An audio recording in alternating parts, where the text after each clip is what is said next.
Hello, I'm Jamaica Piper, the Humanities Librarian for IUPUI University Library. Today we're going to discuss synthesizing information. Think about it this way. When you summarize, you make a concise statement about an idea or a concept.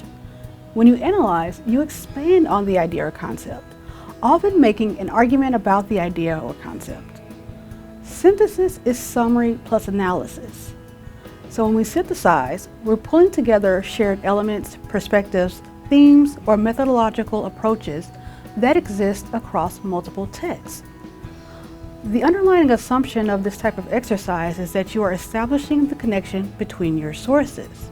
It doesn't matter if you are discussing Sigmund Freud's theory of the unconscious mind and its sweeping impact on women diagnosed with hysteria, and then Simone de Beauvoir's influence in creating a new theory called psychoanalytic feminism to counteract the pervasive effect of Freud's theories, or if you are doing a paper that examines respectability politics, Black female sexuality, and the media coverage of these two iconic figures. When you are synthesizing, there are 4 questions that you need to answer. What arguments are on the table?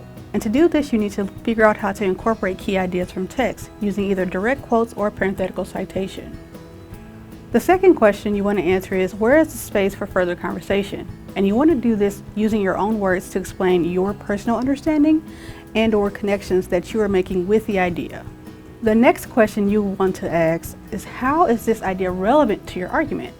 To do this, you want to underscore the ways in which the idea or ideas connects with the broader thesis, topic, or research question. The last question, and probably the most important question, what are you going to do with this idea? You want to expand on how you will develop or apply this concept. Unfortunately, there is no secret formula for synthesizing information. Good synthesis comes from having a strong command or understanding of what it is that you're actually reading. As a pre-writing activity, it is really important that you annotate as you're working your way through your information resources. Creating sentence summaries and circling keywords as you move throughout each section will cut down on the time you spend post-reading trying to identify the ideas your texts have in common. For this reason, the tip I can tell you here is to figure out an active reading strategy that will work for you. This is a list of a couple of strategies that you might deploy. The only other tip that's not reflected here is that as you read, keep in mind that you don't have to do it all in one setting. If you are pressed for time, I would recommend making it a point to find at least 30 minutes in your day to read through an article.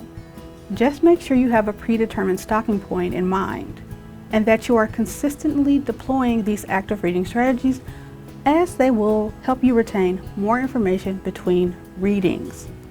Once you adapt active reading strategies, then it becomes easier to do an activity grid, such as a synthesis grid, where you're being asked to first identify the key points in the argument, to find evidence of where the author is addressing this in text for both Article A and then Article B. And then you're also being asked to incorporate some of the notes that you may have already jotted down in terms of comparing and contrasting how Articles A and B are different and where they agree. After completing the synthesis grid, you should now be able to take the pieces of information that you have gathered and to put them together into a paragraph format. Here I have created a mock-up of 2 different ways in which you may decide to organize your information. Make sure you are clearly signaling the shifts in the perspective and arguments presented from author A and/or author B.